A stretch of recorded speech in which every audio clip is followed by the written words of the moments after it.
Panorama Sardo, in collaborazione con Cofimer, il primo consorzio di garanzia collettiva fidi a sostegno del terziario, in Sardegna. Suentu, vini nuovi da terre antiche. Dal 1953, Gruppo Cellino. Non c'è limite ai sogni. Todde, come i nonni dei nostri nonni ci hanno insegnato. Grafiche Ghiani, l'esperienza di una vita, l'innovazione più avanzata. SE Trand, settore ecologia, dal 1979 al servizio dell'ambiente in Sardegna.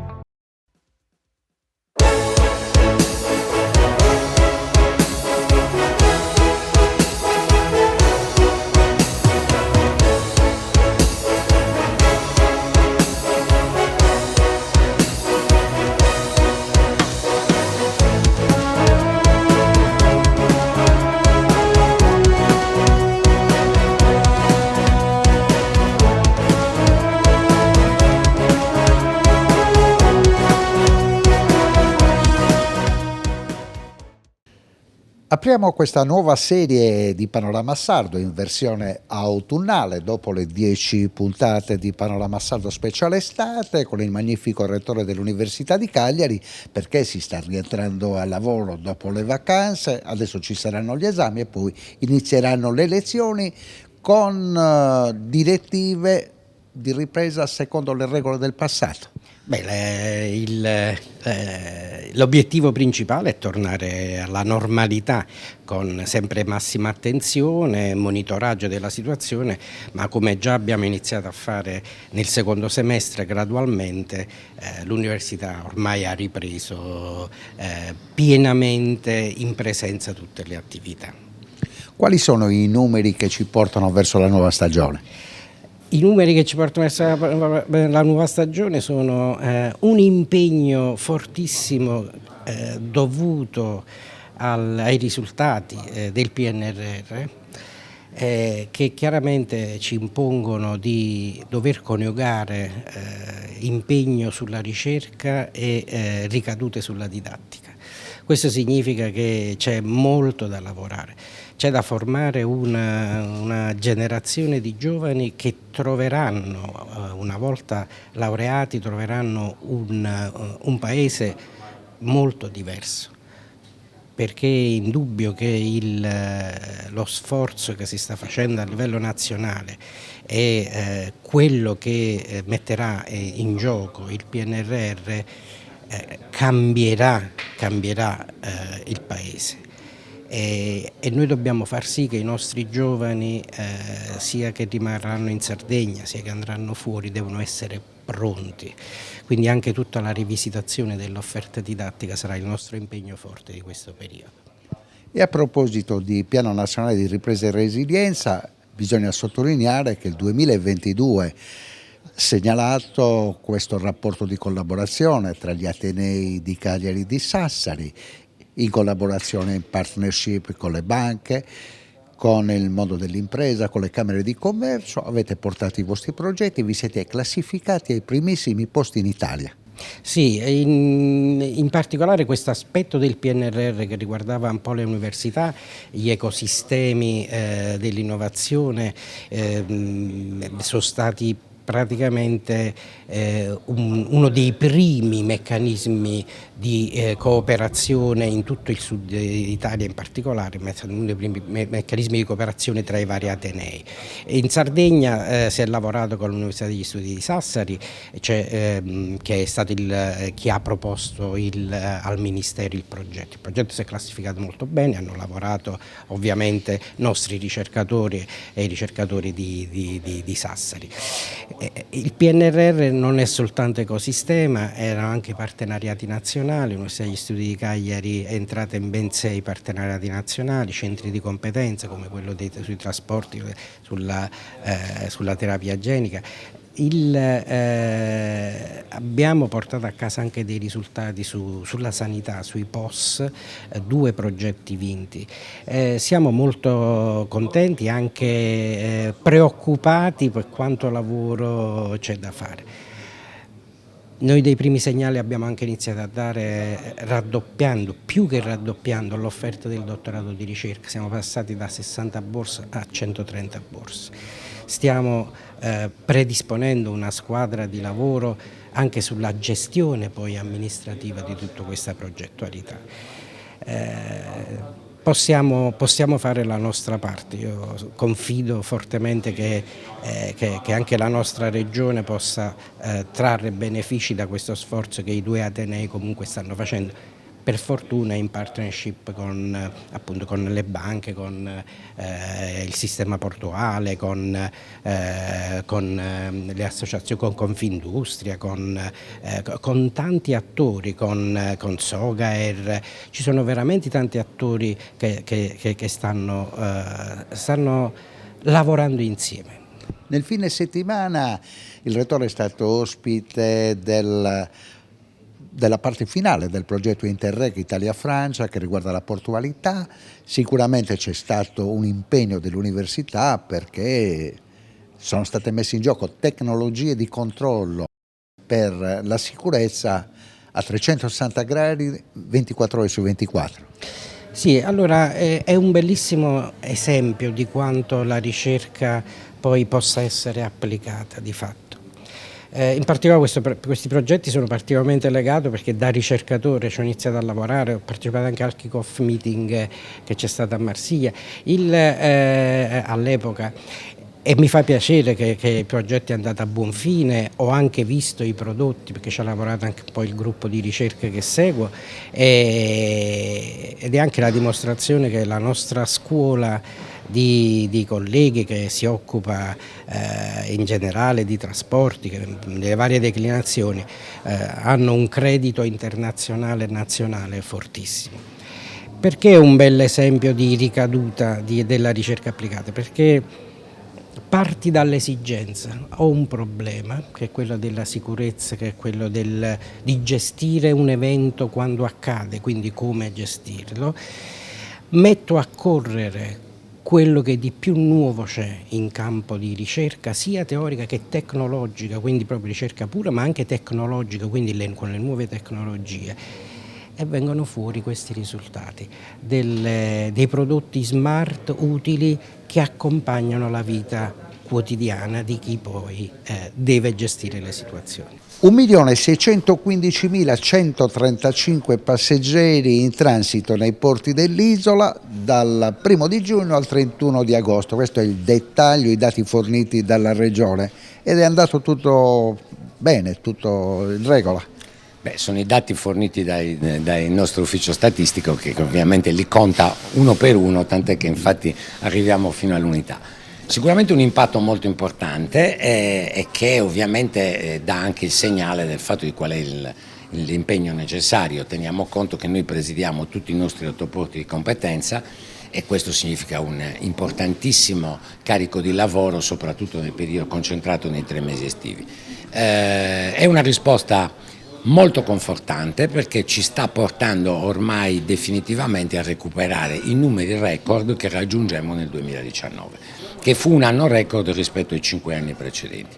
Quindi possiamo oggi dire che, almeno a condizioni date e a condizioni note attualmente, la Sardegna ha recuperato completamente rispetto al periodo della pandemia. L'unico settore che ancora non si è totalmente allineato per ragioni di evidente capacità di programmazione è quello delle crociere. Le crociere programmano tra 24 e 36 mesi in anticipo e quindi chiaramente il 2020 e il 2021 sostanzialmente si sono fermate e non hanno programmato. Il 2022 è un anno di riposizionamento, dal 23 dovremmo ritrovare anche numeri sempre più vicini ai numeri pre-pandemia anche nel settore delle crociere. Nel frattempo, nel fine settimana è stato presentato il momento finale decisivo del progetto Interreg che vi ha visto protagonisti insieme alla Francia. Parliamo di sicurezza nel lavoro portuale. Sì, parliamo di sicurezza, diciamo, di tutte le attività portuali E questo progetto, che si è tra l'altro sviluppato con difficoltà anche durante gli anni di pandemia, ha messo a punto un applicativo molto innovativo, molto moderno e anche molto semplice, che consente con una semplice app che si connette ai normali sistemi di comunicazione formale, quindi con le capitanerie di porto, con le autorità di sistema portuale, con tutte le autorità, di posizionare e di avere immediatamente dei riscontri su tutte le situazioni critiche di tutti gli operatori, siano della pesca, siano dell'attività commerciale, siano dei servizi tecnico-nautici che operano nei porti. Quindi un ulteriore tassello che garantisce modernità, sicurezza, agilità a tutte le attività marittime e anche a quelle portuali. Quindi la possibilità di un controllo a 360 gradi 24 ore su 24. Sì, e soprattutto semplificato, perché consente un'interfaccia che permette ai normali device, quindi a dei tablet e dei telefonini, di potersi aggiungere e connettere e integrare i normali flussi di informazioni che avvengono nei canali formali, quindi per esempio quelli radio, quelli VHF o quelli radar. E quindi stiamo parlando sicuramente di un pezzo di semplificazione della vita e di aumento del livello di efficienza che va di pari passo con le conoscenze tecnologiche. Nel corso dei lavori della giornata finale del progetto Interreg, nel suo intervento ha sottolineato qual è la difficoltà dell'impegno da qui al 2023 per quel che riguarda la progettualità per il Piano Nazionale di Ripresa e Resilienza. Sì, non mi sono potuto esimere dal segnalare che in questo momento si sta chiudendo il 6° Interreg, si sta lanciando il 7° programma Interreg, e chiaramente io ho dovuto con grande rammarico segnalare che al momento le autorità di sistema portuale, la nostra in particolare, che ricordo è la più grande e complessa d'Italia con i suoi 8 porti, dovrà mobilitare tutte le risorse che ha e che non saranno comunque sufficienti su un obiettivo primario, che è quello di raggiungere i risultati del PNRR, che come sappiamo devono essere conclusi e collaudati entro il 2026. Sembra un tempo molto lungo, ma non lo è. Questo significa che dobbiamo raschiare con grande avvedutezza e con grande attenzione il fondo della pentola e usare tutte le nostre risorse per cercare di raggiungere questo risultato. Questo non significa che ci disimpegneremo da attività collaterali di grande importanza come queste di ricerca e di innovazione, però sicuramente in questo momento il nostro obiettivo primario che ci viene dato dal governo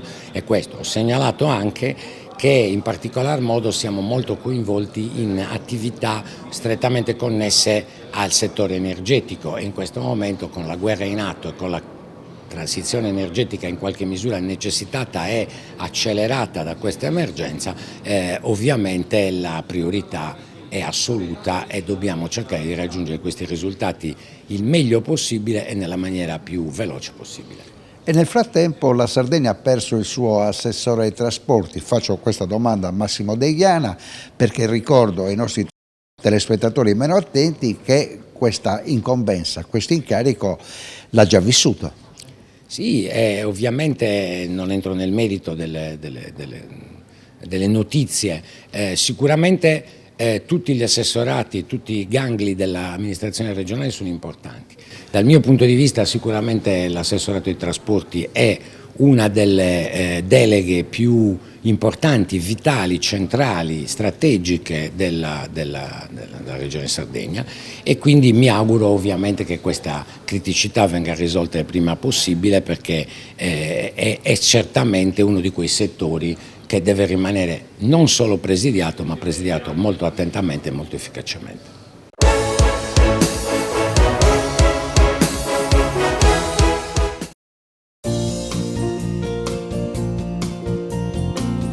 Genuinità, qualità e tradizione sono gli ingredienti della ricetta che da oltre 40 anni certifica la unicità delle produzioni di una pasticceria artigiana che oggi è leader del settore nell'isola. Todde, come i nonni dei nostri nonni ci hanno insegnato. Cofimer, consorzio di garanzia collettiva Fidi, dal 1977 a sostegno del terziario. Il partner migliore nella ricerca di finanziamento più adatto a voi e nella trattativa per ottenere un fido alle migliori condizioni. Cofimer, il primo consorzio di garanzia collettiva Fidi a sostegno del terziario, in Sardegna.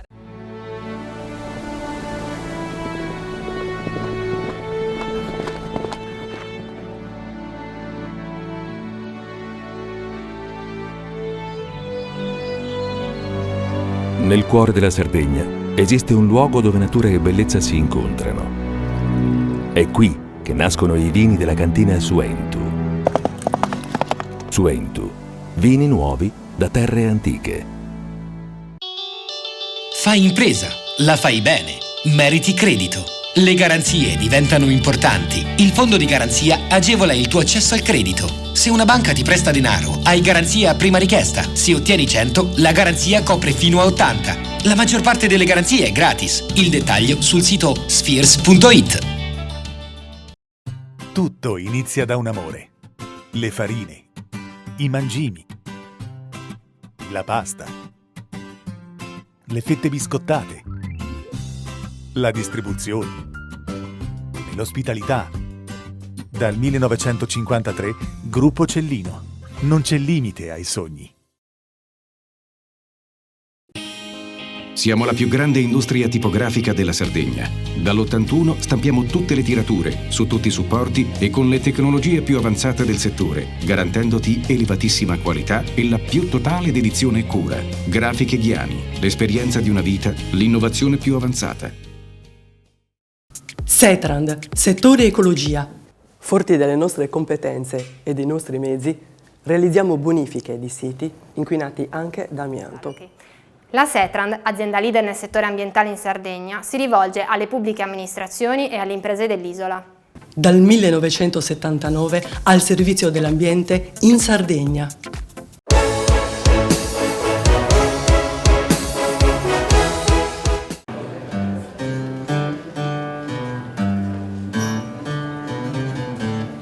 All pirates, yes, are a bite. So down to the mountain street, meaning south there to cat, from the boundless speed.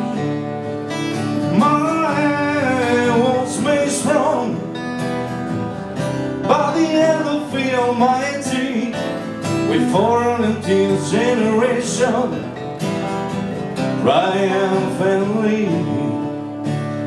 Won't you help to sing the songs of freedom? Was all I have heart.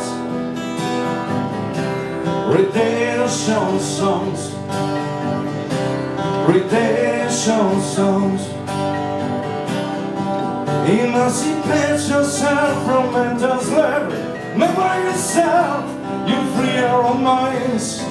Have no fear for atomic energy, cause nothing against all the time. How long shall I kill our prophets? Warriors stand outside alone. Yes, I'll say just a part of it. You gotta fulfill the good. Won't you ever sing the songs of freedom? That's all I have. Redemption songs, redemption songs.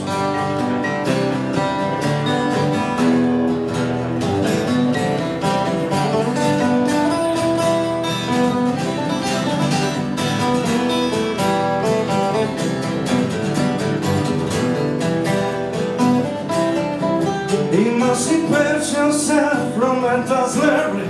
Remember yourself, you free our minds. Hell no fear for atomic energy, cause nothing I can stop the day. How long shall I kill our prophets? Warriors stand outside alone. Yes, I'll say, just a part of it. You gotta fulfill the good. won't you ever sing these songs of freedom, the soul I have heard, redemption songs, redemption songs, 'cause all I have had, redemption song, 'cause all I have had. Si può dire, Francesca Tica, che la 2 giorni di Sardara è stato un successo? Possiamo dire che c'è molta attenzione in Sardegna nei confronti delle forze sociali e in questo caso specifico in particolare della UIL, della nostra organizzazione. Lo slogan è scaturito da 8 mesi di assemblee nei posti di lavoro, fra i pensionati, fra tutto il mondo della UIL.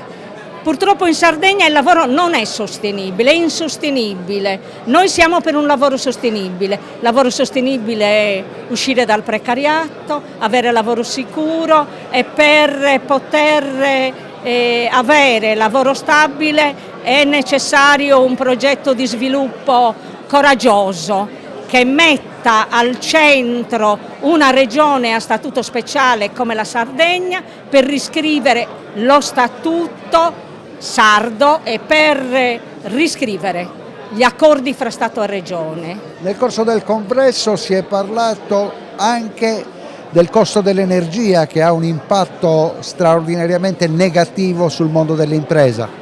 Ma la Sardegna già precedentemente rispetto a questa crisi viveva una situazione terribile per quel che riguardava l'energia, per le imprese e per le famiglie.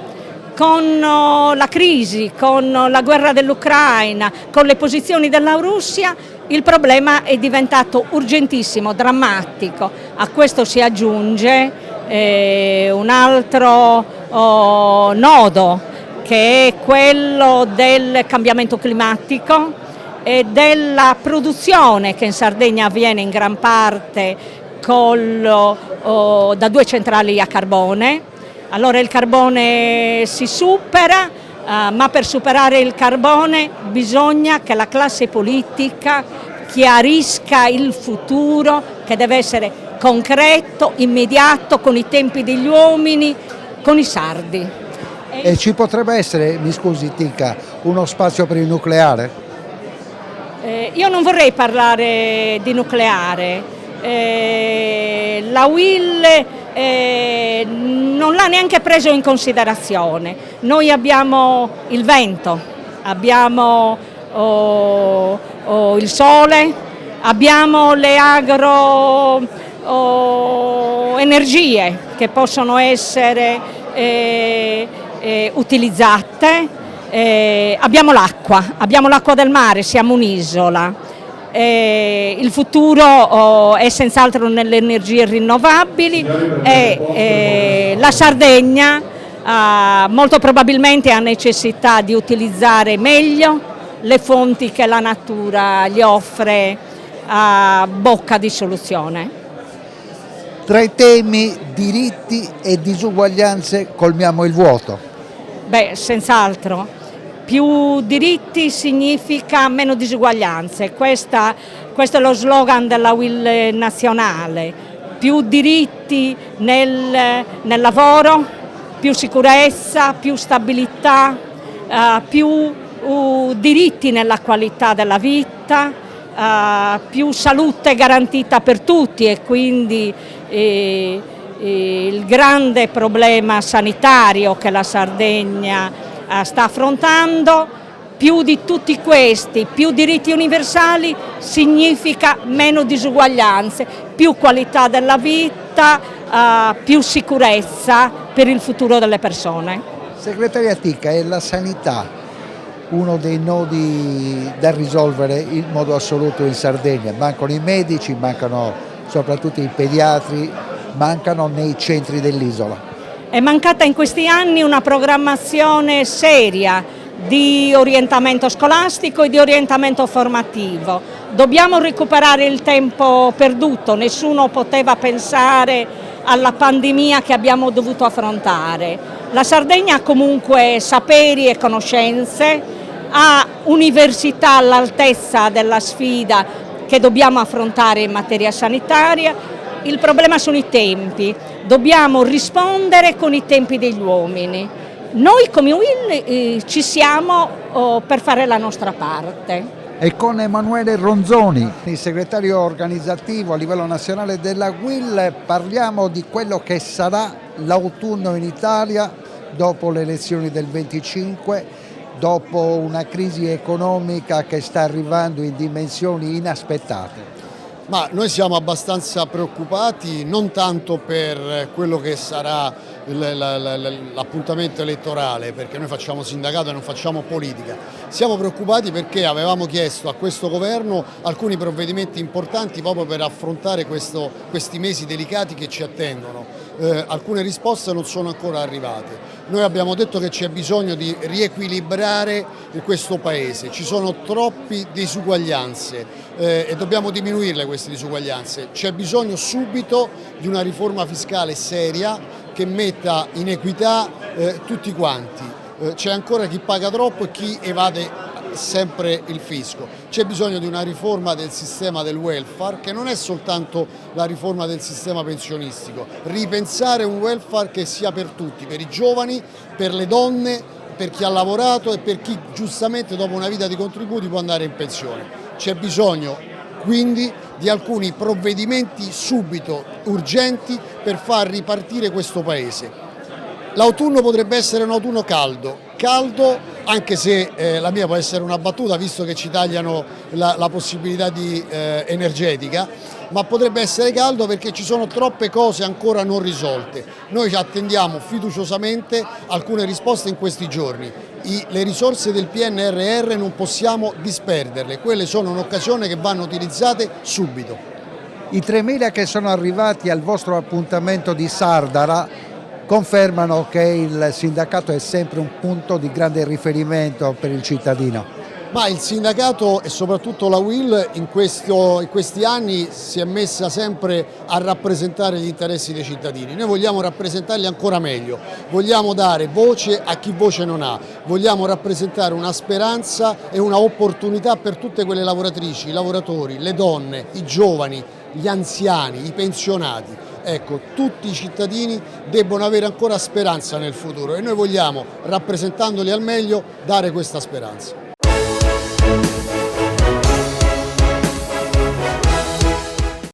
Cofimer, consorzio di garanzia collettiva Fidi, dal 1977 a sostegno del terziario. Il partner migliore nella ricerca di finanziamento più adatto a voi e nella trattativa per ottenere un fido alle migliori condizioni. Cofimer, il primo consorzio di garanzia collettiva Fidi a sostegno del terziario, in Sardegna.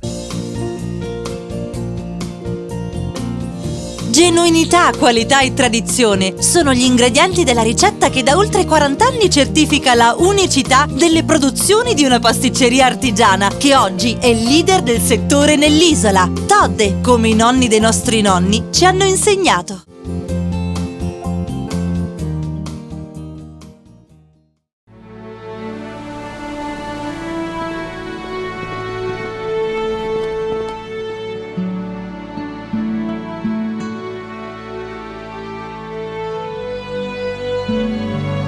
Nel cuore della Sardegna esiste un luogo dove natura e bellezza si incontrano. È qui che nascono i vini della cantina Suentu.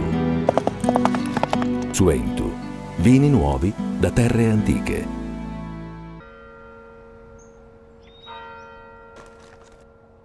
E tu? Filiere ghinisesi.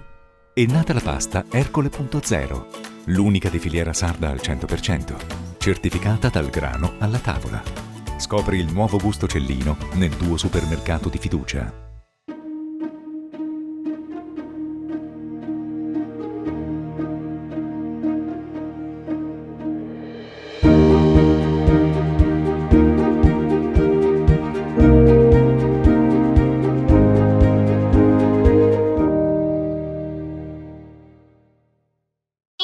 Fai impresa, la fai bene, meriti credito. Le buone idee viaggiano con le garanzie.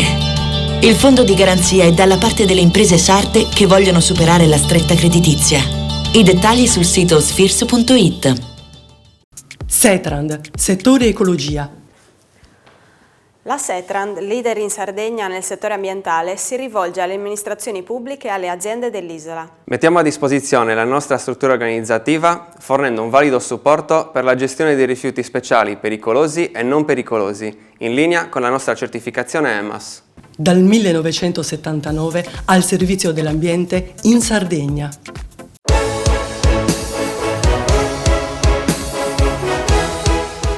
La scorsa settimana abbiamo lasciato spazio al sindacato, in particolare alla CISL. Questa settimana siamo nell'orbita del congresso della UIL ed eccoci con il segretario regionale generale della CGIL, Samuele Piddiu, per vedere anche le sue sensazioni in questo momento di grande difficoltà, sia per la guerra, sia per il costo dell'energia, sia perché ci sono le elezioni alle porte.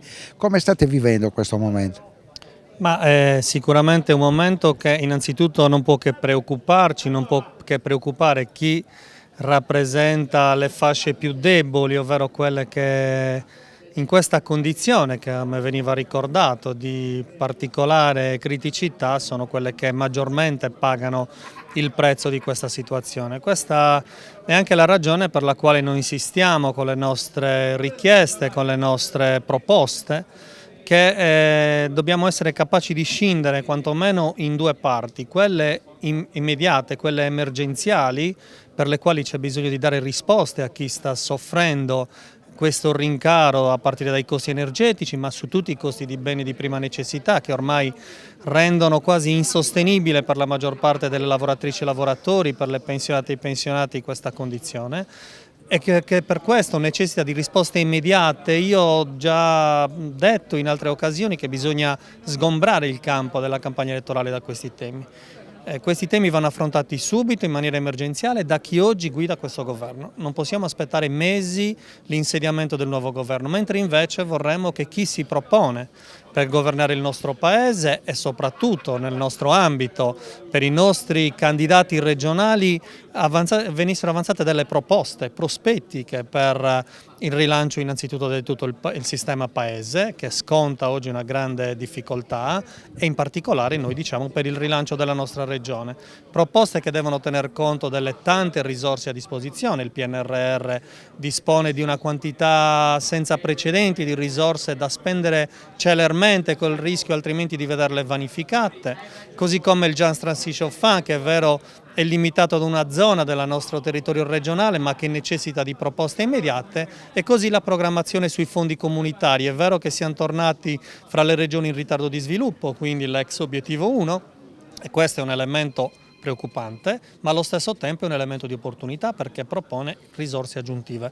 Io penso che oggi chi si candida a governare il nostro Paese, chi si candida a rappresentare in Parlamento la nostra regione deve parlare di questo, deve parlare di prospettive, di progetti. Abbiamo dei gap storici che ci trasciniamo dietro e forse questo è il momento nei quali si possono affrontare. Il tema energetico, non abbiamo un piano regionale energetico degno di questo nome, siamo l'unica regione nel Paese, ma in Europa oserei dire, che non ha il metano e che quindi è costretta a pagare i rincari, perché le nostre bollette comunque sono gravate da questi rincari, pur non avendo la possibilità di produrre con la fonte individuata come fonte di transizione. Quindi è necessario discutere di questo, non impugnare i decreti ma lavorare per migliorarli nel caso, e pensare anche ad un modello di sviluppo per la nostra regione che deve vedere necessariamente il tema delle industrie al centro, ma deve parlare anche di turismo, un turismo che deve cambiare, non può essere solamente la stagionalità estiva, il turismo balneare a farla da padrone, ma dobbiamo parlare realmente di destagionalizzare, di allungare il periodo di ricezione, pensando anche a proposte alternative. Abbiamo tante proposte da offrire, spesso non valorizzate a dovere. Il turismo esperienziale, ce n'è tantissima richiesta, milioni di persone oggi nel mondo si spostano in cerca di particolarità, tante di queste la nostra regione le propone e noi non siamo stati ancora capaci di intercettare questi flussi. E c'è anche poi un tema che io credo anch'esso centrale.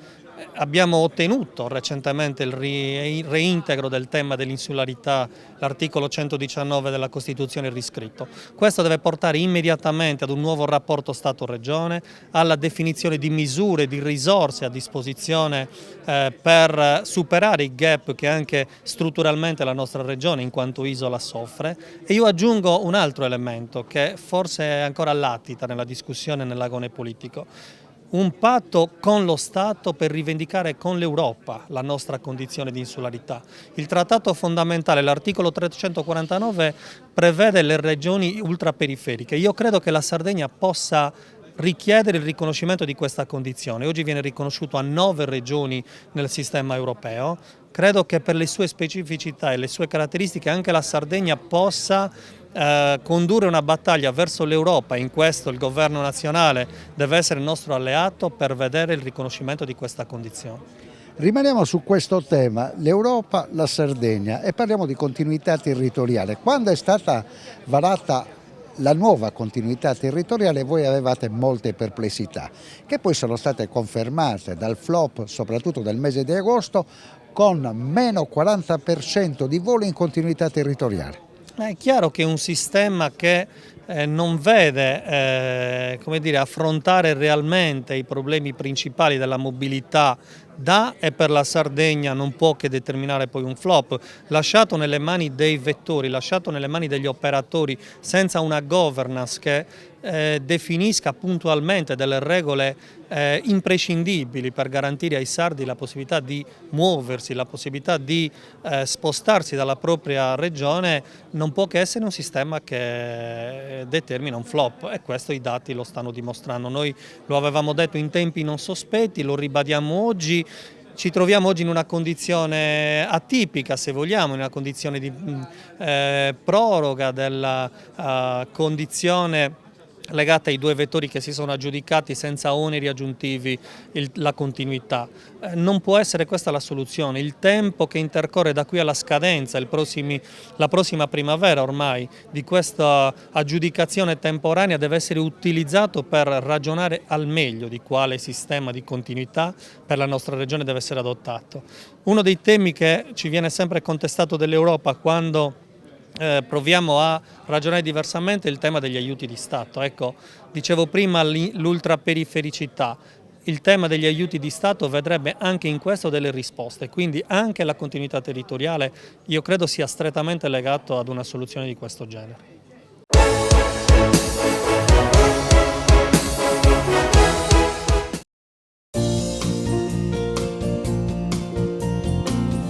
Genuinità, qualità e tradizione sono gli ingredienti della ricetta che da oltre 40 anni certifica la unicità delle produzioni di una pasticceria artigiana che oggi è leader del settore nell'isola. Todde, come i nonni dei nostri nonni ci hanno insegnato.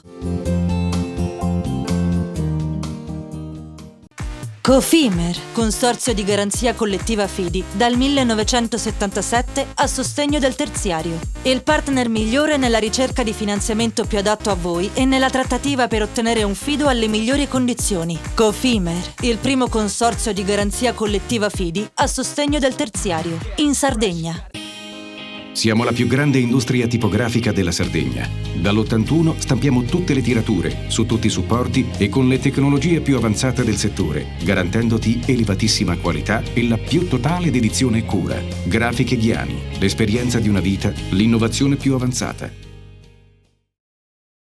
Tutto inizia da un amore. Le farine, i mangimi, la pasta, le fette biscottate, la distribuzione, l'ospitalità. Dal 1953, Gruppo Cellino. Non c'è limite ai sogni.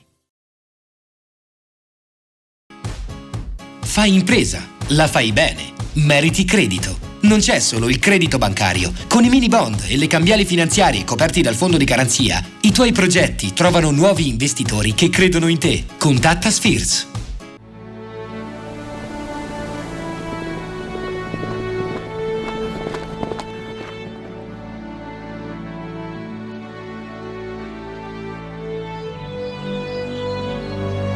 Nel cuore della Sardegna esiste un luogo dove natura e bellezza si incontrano.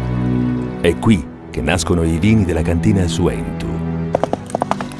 Suentu, vini nuovi da terre antiche. Setrand, settore ecologia. Grazie agli impianti innovativi ed al costante sviluppo tecnico recuperiamo oltre il 70% dei rifiuti da noi gestiti. La Setrand, azienda leader nel settore ambientale, si rivolge alle pubbliche amministrazioni e alle imprese dell'isola. Dal 1979 al servizio dell'ambiente in Sardegna.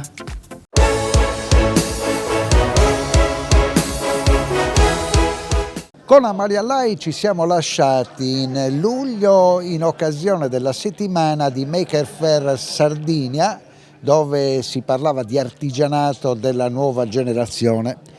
Sono passati i mesi estivi, la Sardegna ha battuto un record in termini di arrivi, oltre 3 milioni e mezzo di visitatori dell'isola.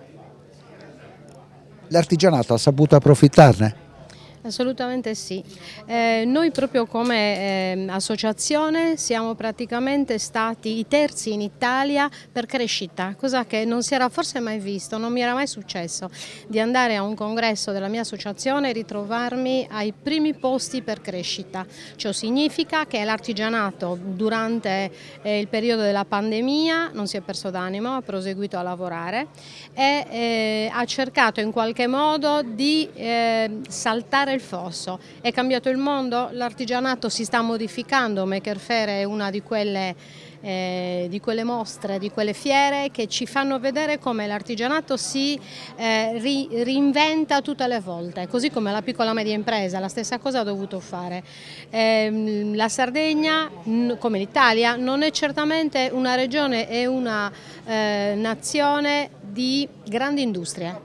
È fatta di piccole e medie imprese, fatta di artigianato, di turismo, di commercio. Il 94% delle attività sono di piccola e media impresa. Allora mi chiedo, forse la politica dovrebbe rendersi conto che deve riequilibrare gli interventi ricordandosi di chi ha tenuto l'economia di questo territorio e non di chi ha soltanto generalmente sfruttato parte del nostro territorio. La scorsa settimana abbiamo avuto nostra ospite l'assessore al lavoro che ha parlato di un bando che è dedicato alle aziende che hanno una certa dimensione e che potrebbero quindi facilitare l'ingresso nel mondo del lavoro dei giovani, soprattutto di quelli che sono al di sotto dei 35 anni e non lavorano e non studiano. Ma in questa situazione ci sarà spazio per il vostro settore? Io credo che il nostro sia un settore che troverà spazio dovunque, proprio perché siamo abituati a rimanere in piedi, contrariamente a chi generalmente parla di lavoratori come numeri. Noi siamo quelli che i nostri lavoratori li descrivono come collaboratori, spesso amici, per cui siamo quelli che difficilmente mandiamo a casa le persone. Noi meglio magari ci vendiamo anche quelle piccole cose che ci eravamo fatte negli anni, che ci siamo costruiti negli anni, ma manteniamo fede ai nostri impegni con i nostri lavoratori. È rarissimo che noi li mandiamo in cassa integrazione, noi lavoriamo con i nostri lavoratori perché sono parte della ricchezza della nostra attività. La scorsa settimana c'è stato un appello e un comunicato di Amalia Lai per conto della sua organizzazione dove si parlava delle difficoltà per l'aumento vertiginoso del costo dell'energia. Lei consideri che ci siamo ritrovati ad averle quadruplicate, cioè un'attività che pagava una bolletta di 3, 4, 5 mila euro si ritrova oggi a pagarne 15 e 20 mila. Sono cifre esorbitanti, ma per un'azienda dove i guadagni sono risicati, perché torniamo al discorso che quando fai, come dire, quando fai un lavoro artigianale, quando tu lavori con un guadagno che è risicato, non te lo puoi permettere e non ti puoi permettere soprattutto di continuare ad avere lavoratori. Allora forse bisognerà iniziare a capire che bisogna metterlo un tetto a questo costo dell'energia. Non è più possibile lasciarli liberi, forse la politica veramente deve dare risposte, soprattutto pensando alla lungimiranza e al futuro, perché il futuro altrimenti veramente non lo avremo più, perlomeno non lo avremo come imprese. Come aiuterete i vostri associati nel corso dell'autunno? Noi stiamo già organizzandoci soprattutto sulla formazione, anche sull'energia. Noi stiamo cercando di aiutare le nostre imprese ad avere un'idea di razionalizzazione dei costi. Forse ecco, una cosa che manca proprio è il seguire le aziende nel razionalizzarsi, nel razionalizzare le ore di lavoro e anche nell'approcciarsi spesso e volentieri al credito, perché anche il modo in cui tu ti approcci al credito fa sì che tu sia credibile dal punto di vista delle agevolazioni economiche o che tu non lo sia. Quindi cercare di formare le nostre aziende anche nella richiesta di credito e di fiducia, quindi nella progettazione, per poter essere credibili anche dal punto di vista della bancabilità.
Presidente, che significato ha avuto questo torneo, la presenza delle due principali nazionali del beach soccer italiano a Cagliari? Ma una presenza fondamentale, bellissima, importante. Eravamo reduci da quanto fatto 4 anni fa in quel di Alghero con un campionato europeo di beach soccer, per cui il ripetere è molto importante. Sono felicissimo anche che sia stato fatto qua a Cagliari, perché Cagliari non eravamo mai riusciti a organizzare un qualcosa di tale portata, ci siamo riusciti, il pubblico ha seguito con molto piacere, con molta passione e siamo felicissimi di questo. Ecco, a proposito di pubblico, tra il pubblico ci sono tanti dirigenti, ci sono tanti genitori, quelli che animano le domeniche, il sabato pomeriggio dell'attività che si apre, si sta aprendo e si è già aperta. Quale può essere il messaggio da una competizione di questo genere? La palla e 2 squadre che si sfidano per buttarla dentro una rete. No, ma è un messaggio importante, infatti sono molto contento che i tanti tesserati che animano le domeniche abbiano seguito questa disciplina, una disciplina non dico nuova ma per la Sardegna nuova, l'abbiamo noi importata qui in Regione Sarda 4 anni fa, abbiamo intenzione di creare il primo campionato di beach soccer regionale, questo è un messaggio molto importante, pensiamo di partire la prossima stagione animando le spiagge dell'intera isola, per cui mi rivolgo anche ai tesserati stessi che possono avere il doppio tesseramento, ossia giocare d'inverno a calcio a 11 o a calcio a 5 o a qualsiasi disciplina, chiaramente FIGC, e possiamo giocare a beach soccer. Qual è il messaggio e l'auspicio per la prossima stagione? Ma mi piace sempre sollevare l'asticella, dopo aver fatto gli europei e i mondiali per club mi piacerebbe fare i mondiali per le nazionali, per cui insomma penso che sia questo un sogno che chiaramente deve trovare le sinergie giuste con Lega Dilettanti, Federazione Italiana Gioco Calcio, Regione Autonoma della Sardegna. Questo è un messaggio che io appunto vado a fare anche alle istituzioni. L'amministrazione di Cagliari ci ha accolto a braccia aperte, abbiamo fatto un'arena bellissima a mio avviso, molto degna di un avvenimento del genere, è così importante. I mondiali chiaramente richiedono un qualcosa di più, per cui insomma veramente se riuscissimo a unire le forze potremmo veramente fare un qualcosa di meraviglioso qua a Cagliari. Gioan Cusco è il presidente mondiale di quella che è la federazione del beach soccer. Presidente, quali sono le nazionali più forti? Questo sport ha cominciato principalmente in Brasile, per i primi anni il Brasile era il paese più forte, dopo l'Europa ha fatto un lavoro molto buono e si è messo a livello, infatti le squadre europee hanno battuto il Brasile abbastanza volte. Russia è un paese che ha fatto un lavoro molto grande, è stato campione del mondo. Dopo Italia è stata la prima squadra nella storia che è stato 100% della federazione di calcio. È andato crescendo per tutti. No? Il movimento cresce e cresce anche il movimento al femminile. Le nazionali femminili hanno raggiunto come qualità, quantità, tra agonismo e fisicità un buon livello. Quali sono le rappresentative più forti? Qua un po' lo stesso, però diciamo che il più importante è che le donne giocano a questo sport della stessa forma che giocano gli uomini, fanno le stesse cose, si imparano le stesse cose e lo sport diventa buono perché lo possono fare bene. Adesso cresce ogni giorno abbiamo dei nazionali che arrivano e cominciano, quest'ultimo anno ha cominciato l'Italia e il Portogallo. E andiamo bene, andiamo crescendo ogni anno. Cagliari, siamo a concludere. Che esperienza è stata? Come la ricorderà? Come la porterà nei consessi federali l'esperienza di Cagliari? Cagliari è stata una cosa importante perché dal giorno che siamo arrivati è una città bellissima, pulitissima, che tutto è molto ben strutturato. Abbiamo trovato un sostegno incredibile e siamo molto contenti e abbiamo la voglia di ritornare ed essere qua per molti anni. Nando Arcombito, capodelegazione della nazionale italiana del beach soccer. Intanto il prestigio di essere stata a Cagliari con le due principali rappresentative azzurre. Qual è il bilancio di questa trasferta in Sardegna?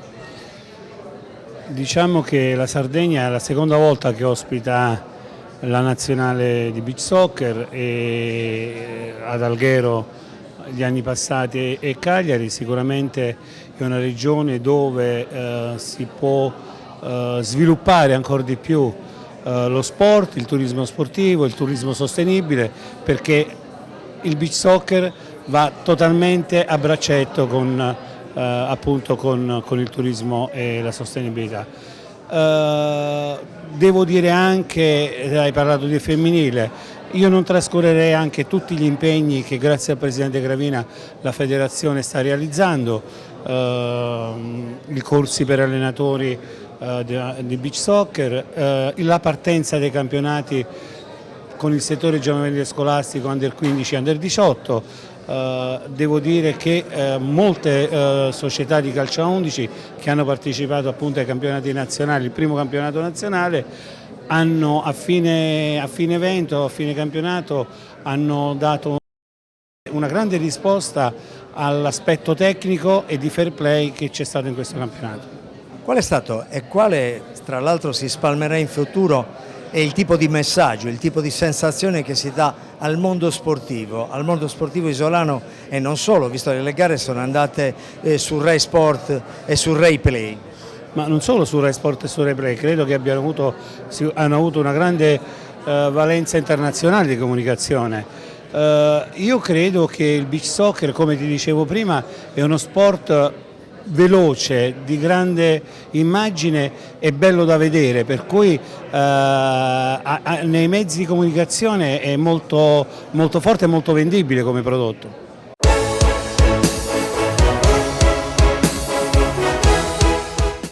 Cofimer, consorzio di garanzia collettiva Fidi, dal 1977 a sostegno del terziario. Il partner migliore nella ricerca di finanziamento più adatto a voi e nella trattativa per ottenere un fido alle migliori condizioni. Cofimer, il primo consorzio di garanzia collettiva Fidi a sostegno del terziario, in Sardegna. Genuinità, qualità e tradizione sono gli ingredienti della ricetta che da oltre 40 anni certifica la unicità delle produzioni di una pasticceria artigiana che oggi è leader del settore nell'isola. Todde, come i nonni dei nostri nonni ci hanno insegnato.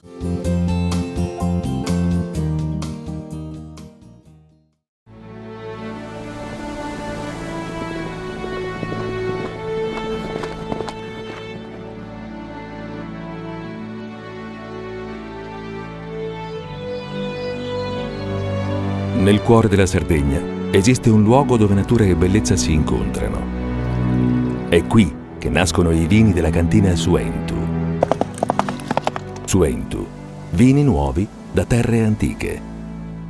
Fai impresa, la fai bene, meriti credito. Le garanzie diventano importanti. Il fondo di garanzia agevola il tuo accesso al credito. Se una banca ti presta denaro, hai garanzia a prima richiesta. Se ottieni 100, la garanzia copre fino a 80. La maggior parte delle garanzie è gratis. I dettagli sul sito sfirsu.it.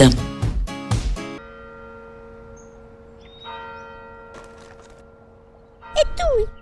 Filiere Ghinisesi. È nata la pasta Ercole.0, l'unica di filiera sarda al 100%, certificata dal grano alla tavola. Scopri il nuovo gusto Cellino nel tuo supermercato di fiducia.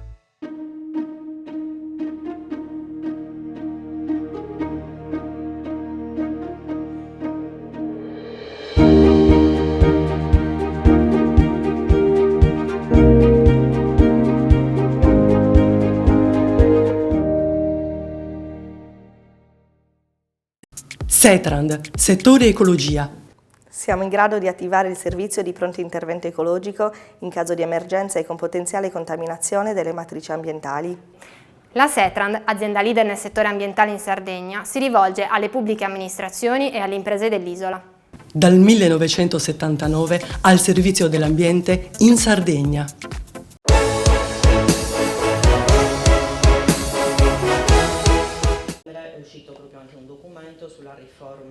Una professione, quella del commercialista, che spesso e volentieri è ostaggio delle decisioni della politica che cambia le regole di ingaggio tra l'impresa e lo Stato, tra il cittadino e le istituzioni. Per la prima volta l'Accademia dei dottori commercialisti della Sardegna ha promosso il confronto con alcuni aspiranti alla conferma o al debutto in Parlamento per mettere le carte in tavola su quelli che sono i bisogni e le necessità di una categoria che è chiamata ad un continuo e ossessivo aggiornamento per studiare norme e regolamenti che mutano vertiginosamente nel volgere anche di un solo anno.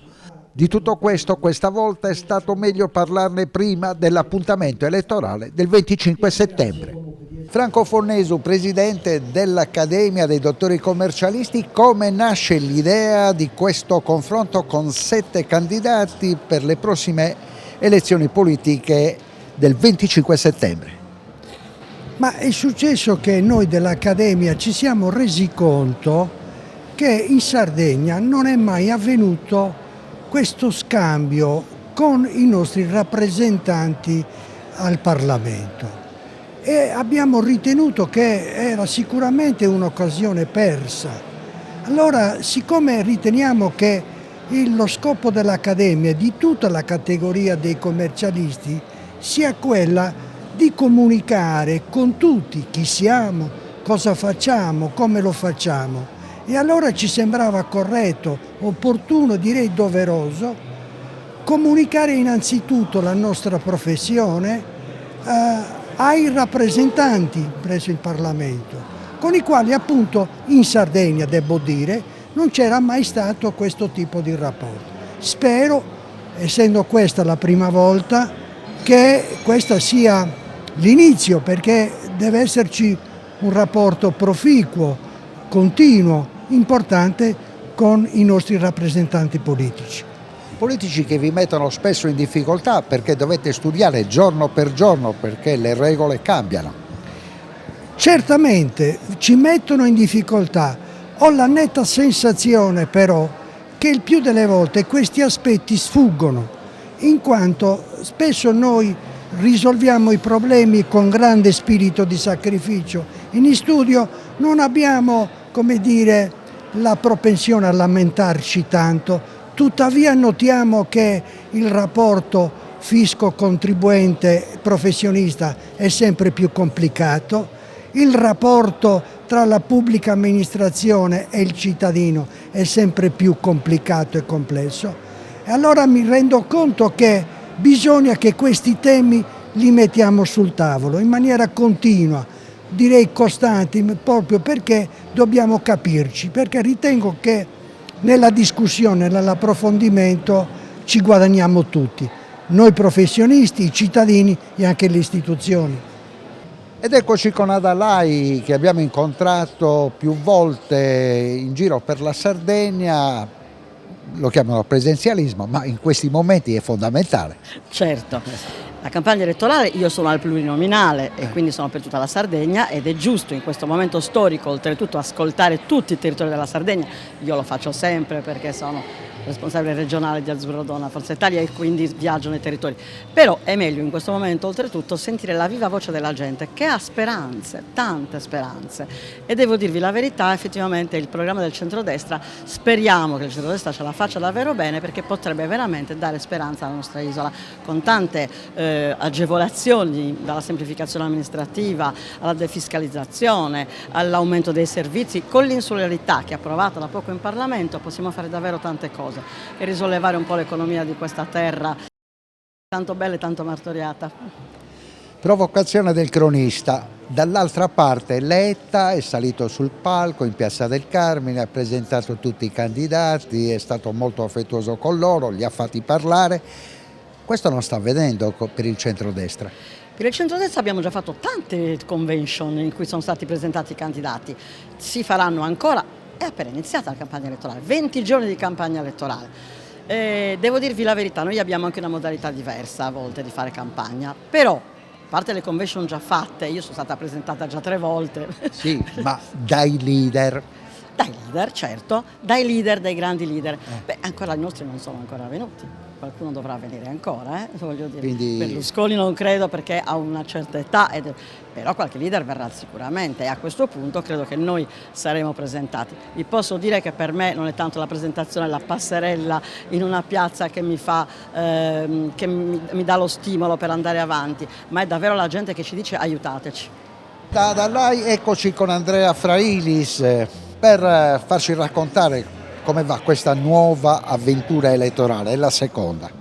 Sì, è la seconda, la prima volta sono stato eletto a un turno elettorale di suppletivo, quindi andavo a ricoprire un posto che era stato lasciato vacante da un collega dimissionario. Questa volta sono a pieno titolo candidato del centro-sinistra del Partito Democratico, va molto bene, nel senso che sto avvertendo molto interesse verso la mia candidatura e verso la coalizione e il mio partito, del Partito Democratico. Sto correndo molto, ovviamente una campagna elettorale ad agosto e settembre non è una campagna elettorale come quella precedente fatta a gennaio, però insomma sono molto soddisfatto del consenso che sto riscuotendo. Parliamo dell'intervento sul palco in Piazza del Carmine, che è stato un intervento molto particolare legato alla flat tax. Sì, la flat tax, ripeterò questa sera al convegno dell'Accademia dei commercialisti, che la flat tax non risolve i problemi degli italiani. La flat tax, vale a dire una tassa piatta, finisce per causare un danno a chi ha meno e favorire invece i titolari di redditi più alti. Perché? Perché parto da una considerazione molto semplice, quella della frase di Don Milani famosissima, che è assolutamente ingiusto fare parti uguali tra diseguali, perché in questo caso si lasciano le cose come stanno e le diseguaglianze non vengono coperte. Io mi chiedo e chiedo ai sardi, è giusto che paghino la stessa aliquota di imposte un imprenditore, faccio un nome, come il Briatore, come il calzolaio sotto casa? Assolutamente no. Noi siamo per la conferma della imposizione progressiva, che tra l'altro è sancita dall'articolo 53 della Costituzione. Ed Andrea Frailis, Ugo Cappellacci, anche per lui la seconda esperienza di una campagna elettorale. Quanto è diverso la nuova rispetto a quella del passato? È certamente diversa dal punto di vista climatico e non solo per la temperatura del termometro. Stiamo vivendo un momento che è caldo da tutti i punti di vista, usciamo da una pandemia, una guerra che ha portato i costi di energia alle stelle e che sta mettendo in ginocchio un intero sistema produttivo e le famiglie. Quindi certamente è una campagna elettorale un po' particolare. Normalmente si dovrebbe parlare di quello che si vuole progettare per il futuro. Facciamo anche questo, ma dobbiamo anche dire di come vogliamo gestire l'emergenza. E nel cuore della campagna elettorale ci sono le dimissioni dell'assessore ai trasporti della Regione Sarda. È un problema? No, io credo che sia un problema tutto interno alla Lega, non conosco le ragioni. ho avuto modo di leggere la sua lettera, richiama principi anche nobili. Io penso che ci sia stato probabilmente un cortocircuito nella comunicazione, perché sui temi che appassionano tutti e tutti coloro i quali che fanno politica per la propria terra mi riesce difficile immaginare che ci si possa dividere. Ed eccoci con Maria Del Zompo che a 2 settimane scarse dalle votazioni mi deve raccontare come ha vissuto quest'estate. Dunque, l'estate l'ho vissuta benissimo fino a una quindicina di giorni fa, quando ho risposto alla chiamata di entrare in campo in queste elezioni politiche. E lo faccio volentieri con molto entusiasmo perché i principi e i valori etici di inclusione, di diminuzione delle disuguaglianze, di lotta alla povertà, di voglia di crescere, di voglia di essere istruiti. Insomma, sono tante le cose che mi hanno sempre fatto apprezzare il centro-sinistra e mi fanno apprezzare il centro-sinistra ancora di più oggi. E perciò ho accettato la candidatura come candidato per il Senato della Repubblica nell'uninominale del Sud Sardegna.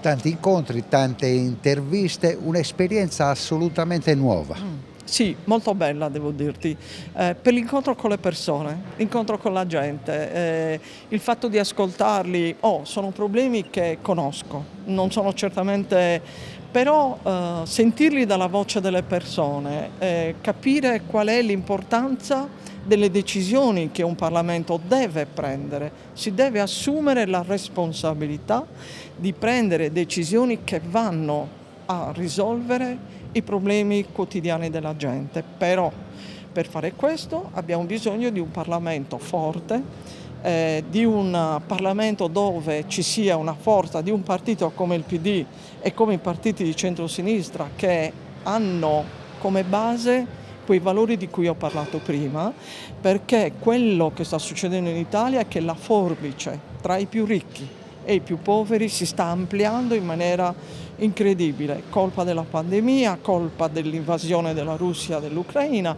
ma è anche responsabilità di leggi che non sono state fatte. Ecco, il Parlamento deve mettere mano a queste leggi. Nel corso di questi giorni abbiamo avuto modo di confrontarci anche con il mondo del sindacato, lo facciamo anche nel corso di questa trasmissione in considerazione dell'appuntamento con il congresso della Guilla. Si è parlato molto di difficoltà nell'entrare nel mondo del lavoro, nel ritornare nel mondo del lavoro. Sì, sono difficoltà vere. Io non ho soluzioni nel cassetto, non sono abituata a dire bugie, però posso dire una cosa che viene fuori da tutte le statistiche italiane, europee e internazionali. Se tu hai una laurea è più facile trovare un lavoro. Se tu hai una laurea in una materia, in una disciplina che ti appassiona, è assolutamente più facile trovare lavoro. Se poi riesci anche a fare un dottorato di ricerca, lo dico alle giovani donne che stanno seguendo questa trasmissione, hai il 100% dell'assunzione dei nostri dottori di ricerca al femminile. Cosa voglio dire con questo? La ricerca, l'istruzione, anche ai più alti livelli, apre delle porte importanti e ti fa cambiare marcia e ti permette di essere protagonista del tuo destino. Per cui ragazzi, ragazze, studiate meglio che potete, seguite le vostre passioni, perché in questo modo il lavoro piano piano viene fuori. Dopodiché ci vuole il coraggio degli imprenditori che devono andare verso i nuovi mestieri, perché i nuovi mestieri ci sono, ormai sono presenti in tutto il mondo, non stiamo parlando neanche di futuro ma di presente, e allora bisogna avere il coraggio di affrontarlo, ricordando che c'è una università che può dare più di un sostegno in questo campo. E da Maria Del Zompo voltiamo pagina. Stefano Tunis, impressioni a 2 settimane dalle elezioni. Sicuramente i sardi sono molto distratti dalle questioni contingenti. C'è un problema oggettivo ad affrontare il caro bollette, il caro mutui, c'è la difficoltà a immaginare che attraverso il voto possano migliorare la loro condizione personale. Questo è un fatto comprensibile e che deve prepararci a un forte astensionismo. Il nostro dovere è cercare di spiegare che le proposte non sono tutte uguali, i candidati non sono tutti uguali. Veniamo da 5 anni in cui ci avevano raccontato che uno valeva l'altro. Credo che questi 5 anni abbiano dimostrato che non è così, abbiano sollevato il livello di attenzione degli elettori rispetto alle caratteristiche individuali dei candidati che vanno a votare. Nostro dovere è metterci la faccia. La maggior parte dei candidati sono nascosti dietro l'immagine e il nome dei grandi leader nazionali.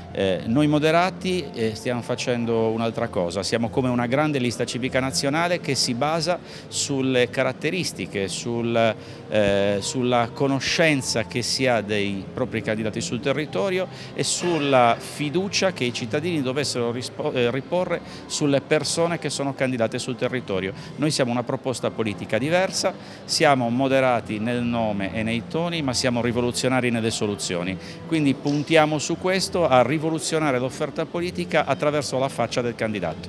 La scorsa settimana si è dimesso l'assessore ai trasporti della regione sarda Todde. Si parla di un rimpasto in giunta dopo le elezioni. Cosa ne pensa il consigliere Tunis? Si parla di modifiche alla giunta regionale dal secondo mese di legislatura.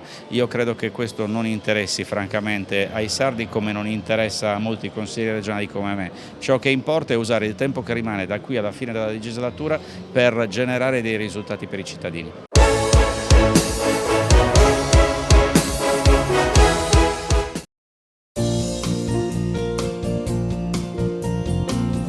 Genuinità, qualità e tradizione sono gli ingredienti della ricetta che da oltre 40 anni certifica la unicità delle produzioni di una pasticceria artigiana che oggi è leader del settore nell'isola. Todde, come i nonni dei nostri nonni ci hanno insegnato.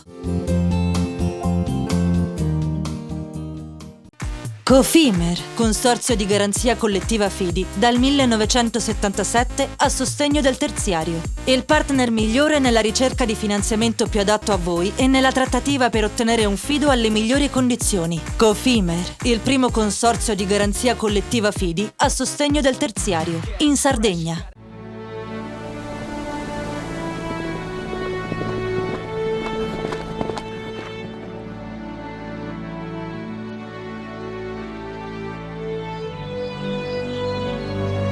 Nel cuore della Sardegna esiste un luogo dove natura e bellezza si incontrano. È qui che nascono i vini della cantina Suentu. Suentu, vini nuovi da terre antiche. Siamo la più grande industria tipografica della Sardegna. Dall'81 stampiamo tutte le tirature, su tutti i supporti e con le tecnologie più avanzate del settore, garantendoti elevatissima qualità e la più totale dedizione e cura. Grafiche Ghiani, l'esperienza di una vita, l'innovazione più avanzata. Tutto inizia da un amore.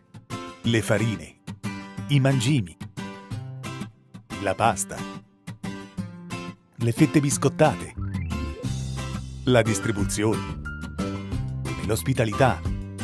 Dal 1953, Gruppo Cellino. Non c'è limite ai sogni. Fai impresa, la fai bene, meriti credito. Le garanzie diventano importanti. Il fondo di garanzia agevola il tuo accesso al credito. Se una banca ti presta denaro, hai garanzia a prima richiesta. Se ottieni 100, la garanzia copre fino a 80. La maggior parte delle garanzie è gratis. I dettagli sul sito sfirso.it. Setrand, settore ecologia. Forti delle nostre competenze e dei nostri mezzi, realizziamo bonifiche di siti inquinati anche da amianto. La Setrand, azienda leader nel settore ambientale in Sardegna, si rivolge alle pubbliche amministrazioni e alle imprese dell'isola. Dal 1979 al servizio dell'ambiente in Sardegna.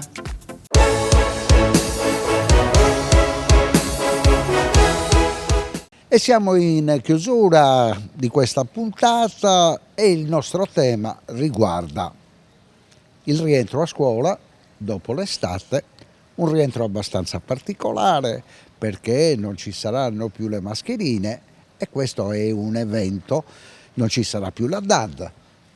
Magari poi nel corso dell'anno si potrà scegliere di fare un giorno in meno per il risparmio energetico, ma noi vediamo questo tema affrontato sotto il profilo della medicina, del medico, del pediatra, e lo facciamo con Mario Moi che opera da 30 anni nell'Interland di Cagliari, tra Sardara, Pavillonis, Connos Fanadica e anche altri centri del Medio Campidano.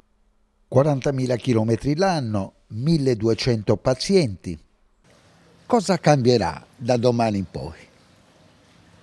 Ma io credo che il cambiamento sarà importante, nel senso che probabilmente la confusione che c'è stata negli ultimi 2 anni scolastici sarà inferiore. Noi stiamo prendendo come pediatri di famiglia contatti con i dirigenti scolastici. Io personalmente ho parlato anche l'altro giorno con una responsabile chiedendo di non isolare i bambini al primo raffreddore, perché il raffreddore, il cosiddetto mocio al naso, è una cosa con cui tutti noi ci siamo misurati, sia quando eravamo bambini, sia con i nostri figli, sia con i nostri assistiti, già ben prima dell'epoca Covid. Per cui non è pensabile che il bambino che abbia un pochino di mocio al naso venga subito etichettato con un sospetto Covid e quindi messo in aula Covid, isolato, spaventati i genitori che magari hanno affidato i bambini alla scuola e poi devono tornare di corsa dal lavoro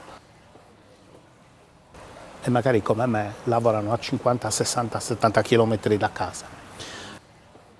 Stiamo cercando di trovare la maniera per ridurre il più possibile questi disagi e devo dire che, almeno per quanto mi riguarda, da parte dei dirigenti scolastici abbiamo avuto delle buone risposte. Ora si tratta chiaramente di standardizzare a livello regionale questo comportamento, ma io sono convinto che troveremo la maniera per garantire ai bambini un periodo scolastico più tranquillo rispetto ai 2 anni precedenti. Ma lei ha riscontrato preoccupazione alla vigilia tra i genitori, il fatto di essere in tanti, di essere senza la mascherina? Devo dire di no. Ho parlato con molte mamme, ovviamente le più dubbiose, le più spaventate sono coloro che sono o quelle che hanno i figli fragili, coloro che hanno delle malattie croniche. Per il resto no, ma lì sappiamo bene con i bambini fragili che ci sono delle situazioni da rispettare. Un'altra delle cose che stiamo cercando di far capire è che non si può, adesso anche in termini energetici, che non si possono tenere le finestre aperte tutto il giorno, con il riscaldamento acceso tutto il giorno, non abbiamo alcun tipo di beneficio. È chiaro che le linee guida ci dicono sì, apriamo le finestre, ma non ci dicono apriamo le finestre tutto il giorno, perché il bambino di 6 anni o di 5 anni che è a fianco alla finestra è attaccato al termosifone, ma anche alla finestra aperta, e quindi sono quelli che si ammalano di più, stranamente. Come è cambiato il vostro modo di lavorare dopo la pandemia?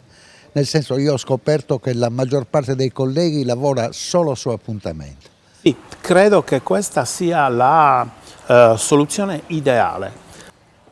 Per alcuni è ancora difficile da capire, ma penso che sia una questione di tipo organizzativo. È chiaro che si devono aumentare le ore di ambulatorio. Per uno come me, ma come tanti altri, che ha un numero di assistiti importante, è necessario sia per le visite dei piccolini, l'accoglienza dei neonati, la gestione diciamo classica, sia per i bambini che stanno male, è necessario cercare di fare in modo che ci siano meno contatti possibili, meno incroci possibili, perché in una sala d'attesa quando tu hai già 2 o 3 bambini con 2 o 3 mamme, e già l'assembramento comincia ad essere, come dire, importante. E in più lo scambio con i bambini, giocano, saltano, può determinare l'inizio di patologie respiratorie, non necessariamente Covid, ma patologie respiratorie comunque. Quindi credo che la soluzione visita per appuntamento sia la soluzione migliore. 30 anni fa, quando ho iniziato a operare nell'area del Medio Campidano, eravate in 8 pediatri, oggi siete solamente in 4. Diverse sono le motivazioni, chiaramente. Non nascondiamoci che la prima è il fatto che nascono molti meno bambini. E quindi chiaramente va via un pediatra perché va in pensione o si trasferisce e bisogna rifare il conto, perché così prevede la normativa, l'accordo collettivo nazionale. E quindi chiaramente i pediatri diminuiscono. Sono diminuiti nel tempo anche i pediatri che si specializzano e che rimangono in Sardegna. Con la nuova modalità di accesso alla scuola di specializzazione, molti pediatri che si specializzano non sono sardi e vanno via. E chiaramente questo determina una diminuzione della cosiddetta forza lavoro. Peraltro molti colleghi che si specializzano, diciamo, in continente non tornano, hanno diverse soluzioni per cominciare la loro carriera professionale. Poi magari qualcuno torna perché la nostalgia, forse la qualità di vita, l'ambiente. Ma la Sardegna, dottor Mori, è sempre più vuota, soprattutto nel centro. La vostra specializzazione è carente in assoluto. Sì, noi abbiamo cercato, i pediatri di famiglia sardi si sono impegnati con la regione e abbiamo trovato un accordo che permetta di garantire a tutti i bambini sardi la stessa assistenza. Abbiamo trovato il modo di inserire dei pediatri laddove le carenze datavano da anni. Per dire, abbiamo combattuto per avere il pediatra a Bosa, per avere il pediatra a Sant'Antioco, erano 3 anni che non c'era il pediatra, per avere il pediatra nel Sarrabus, per avere il pediatra in alcune zone del centro Sardegna. Abbiamo trovato la maniera, facendo dei conteggi, diciamo, in modo tale che si trovasse il modo. Un'altra cosa che abbiamo fatto, e abbiamo firmato l'accordo poco tempo fa, è stata quella di aumentare la quota per le zone disagiate e disagiatissime. Basti pensare che Carloforte, che ora è senza pediatra, e quindi speriamo con questo nuovo accordo di trovare il modo di inserire un professionista, aveva una quota di 500 euro al mese come zona disagiata, che risaliva al 2003 se non sbaglio. Quindi in questi 20 anni non era mai stata aggiornata. La battaglia dei pediatri sardi che stanno nel comitato regionale è stata quella di portarla a 1.400 euro, il che vuol dire che un collega che apre a Carloforte o alla Maddalena, le cosiddette zone disagiatissime, parte da 1.400 euro. Ha la possibilità di ragionare già con le bollette pagate, diciamo, l'affitto pagato. Poi starà ai comuni mettere a disposizione tutti quegli ambulatori che ci sono Potremmo trovare anche questo il modo. Ci siamo messi a disposizione, abbiamo fatto una cosa che non era mai stata fatta. L'anno scorso abbiamo firmato un accordo per 13 zone carenti. Sono state ricoperte quasi tutte. Il problema in alcune è che non è sufficiente, perché se ci sono pochi bambini, un professionista non può andare a lavorare in perdita. E questo è chiaro, non lo fa nessuno. Qual è il rapporto del vostro comitato con l'assessore Niedu? Allora, io ho un rapporto di amicizia che oramai da moltissimi anni data con l'assessore. Ne abbiamo parlato più volte. Abbiamo un buon rapporto. È chiaro che però diciamo, i rapporti personali poco hanno a che fare con la politica. Noi facciamo i pediatri, lui fa l'assessore. Cerchiamo di trovare il modo, sì, questo sì, di andare avanti. Noi ci siamo messi a disposizione. In particolare, esiste un dialogo? Esiste un dialogo, con lui esiste un dialogo e lo dimostra il fatto che abbiamo firmato questi 2 accordi. Ho come l'impressione che non sempre, basti pensare che noi abbiamo un accordo integrativo regionale che non viene applicato. L'accordo integrativo regionale è stato fermato dalla precedente giunta e non è stato più ripreso. Noi sappiamo già, e loro, l'assessore in primis, sa già che è una cosa irregolare, perché se c'è un accordo va rispettato, non lo possiamo rispettare solo noi e noi lo facciamo. Ci sono delle prestazioni che noi facciamo, che sono nell'accordo, ma che oramai non vengono riconosciute. E ben intese sono prestazioni che possono ridurre le liste d'attesa, perché ognuno di noi ha un master in allergologia, si occupa di diabete e via di seguito. Consideriamo che i pediatri della Sardegna sono oramai riconosciuti a livello nazionale come guida. Noi abbiamo il dottor Osama che è nel direttivo nazionale. Facciamo delle cose che facciamo solo noi. Per esempio?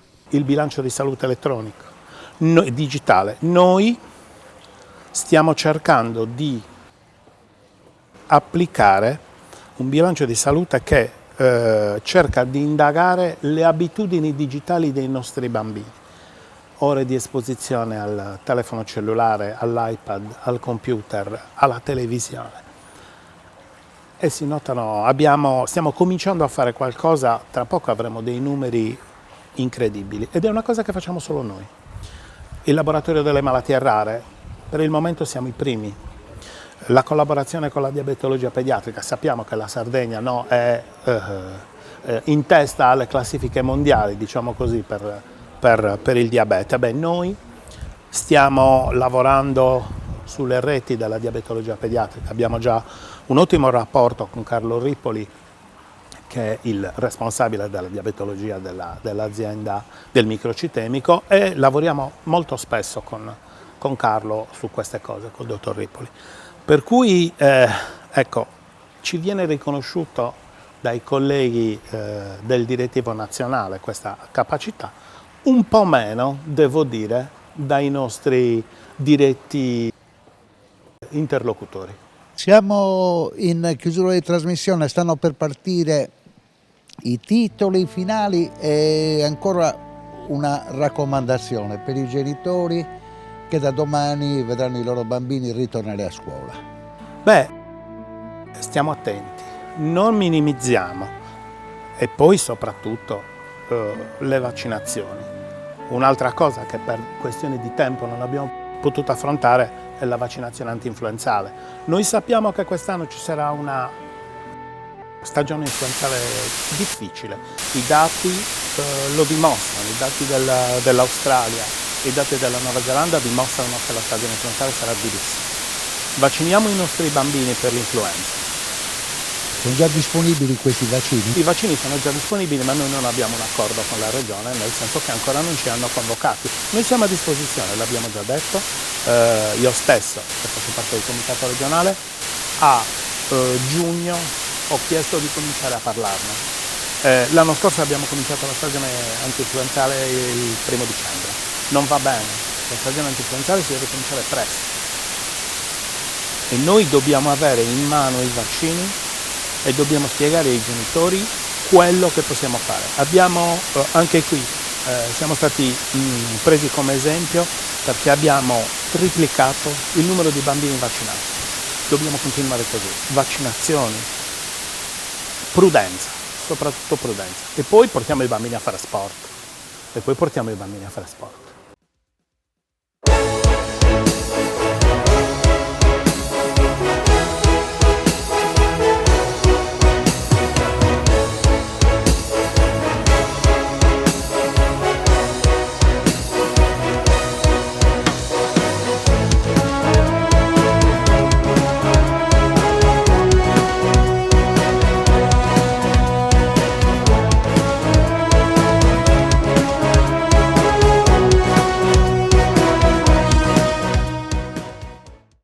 Cofimer, il primo consorzio di garanzia collettiva fidi a sostegno del terziario, in Sardegna. Suentu, vini nuovi da terre antiche. Dal 1953, Gruppo Cellino. Non c'è limite ai sogni. Todde, come i nonni dei nostri nonni ci hanno insegnato.